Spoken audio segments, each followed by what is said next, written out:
حمزہ صاحب اور شعبہ فارسی کے استاد بادشاہ صاحب اور تمام شاگردان. باتیں بہت ساری ہو گئی، وقت کی کمی ہے. جہاں تک اختر قادری صاحب کا معاملہ ہے، میں نے انہیں 2 بار دیکھا تھا، 2 بار ملاقات ہوئی تھی ان سے. ایک بار جب میں بھاگلپور یونیورسٹی میں میرا طالب علم تھا 5th ایئر کا، اس وقت بہار اردو اکیڈمی کی ایک ایگزیکٹو کونسل کی میٹنگ ہوئی تھی. پروفیسر شمیم احمد صاحب، جن کا نام یہاں صدر شعبہ کی فہرست میں شامل ہے، پروفیسر شمیم احمد کا 2-3 بار نام ہے، وہ اس زمانے میں وہاں ہیڈ اینڈ پروفیسر تھے اور ہم لوگ ان کے شاگرد تھے. تو وہاں ایک میٹنگ ہوئی تھی اور اس میں اختر قادری صاحب بحیثیت ممبر تشریف لائے تھے. بہت کمزور ہو گئے تھے، بیمار رہ رہے تھے، جیسا کہ ابھی آپ لوگوں نے ذکر سنا ان لوگوں سے. میری پہلی ملاقات ان سے اسی وقت ہوئی. شمیم صاحب نے میری ڈیوٹی لگائی تھی کہ اختر صاحب کے ساتھ تم رہو گے اور ان کو سہارا دو گے. مطلب وہ چلنے پھرنے میں بھی تھوڑی سی پریشانی ہوتی تھی، تو کئی گھنٹے کا وقت جب تک وہ رہے وہاں میرے ذمہ رہا. ان کے ساتھ گزارا، ان سے گفتگو ہوئی، کچھ آٹوگراف بھی لیا. وہ آج بھی میرے پاس موجود ہے. آج بھی بہت ہاتھ میں راشا آ گیا تھا، لکھ نہیں پاتے تھے ٹھیک سے، لکھے بھی انہوں نے لکھا ہوا.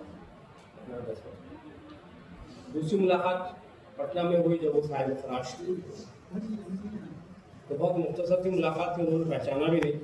انہوں نے دیکھا کہ بیمار تھے، دیکھنے گئے.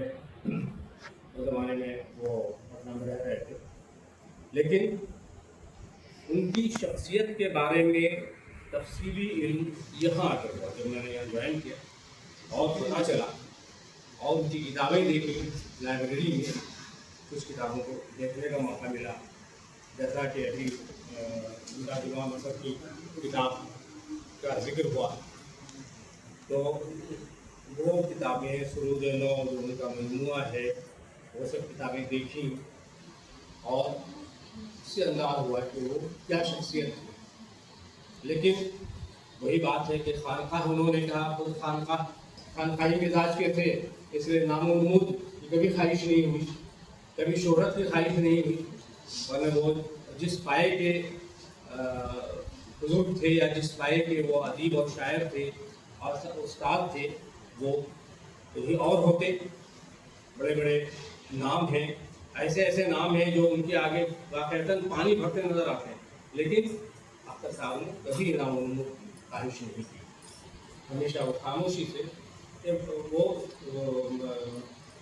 اسٹوڈنٹس کے لیے، طالب علموں کے لیے یا لوگوں کے لیے، سماج کے لیے اور ادب کے لیے وہ خدمت گار رہے ہیں. یہ ساری باتیں اختر قادری صاحب کے بارے میں یہاں تک کہ مجھے پتہ چلی اپنے اساتذہ سے، اپنے سینئر کلیگ سے، وہ لوگ جو ان کے شاگرد رہے ان لوگوں سے. تو یہ میرا مختصر سا یہ بیان ہے کہ بھائی ان کے بارے میں لوگ کہتے بہت ہیں، لیکن بہت سی چیزیں ان کی خفا میں ہیں. بہت ساری تحریریں ان کی نہیں شائع ہو سکیں، ان کی حفاظت نہیں ہو سکی. ابھی اگر کوئی ایسا کام کرنا چاہے تحقیقی کام، تو ان پہ کام کیا جا سکتا ہے. ان کی جو تحریریں ہیں کہاں کہاں ہیں. وہ جو رسالہ چھپا تھا ماہ نو، صبح نو پر، اصل میں اس نو کے عنوان سے کئی شمارے چھپے ہیں، ماہ نو، جامع نو، صبح نو، ساخر نو. تو اس میں اس کے شمارے لائبریری میں تلاش کیے جا سکتے ہیں. تو بہت سی چیزیں ملیں گی، یہ داغے ملیں گے، یہ چیزیں ملیں گی، ان کو جمع کیا جا سکتا ہے. یہ باتیں سننے کو ملی کہ وائبہ ہے، بیٹھی ہیں ابھی سائرہ سامنے، اور گیسٹ ہاؤس میں وائبہ ہے، جانا بھائی صاحب موجودگی میں وائبہ ہوگا اور یہ سلسلہ چلے گا. آپ لوگ بھی کرتے ان شاء اللہ چیز سنائیں گے. تو اگر یہ بات کہی جائے اختتام کی، تو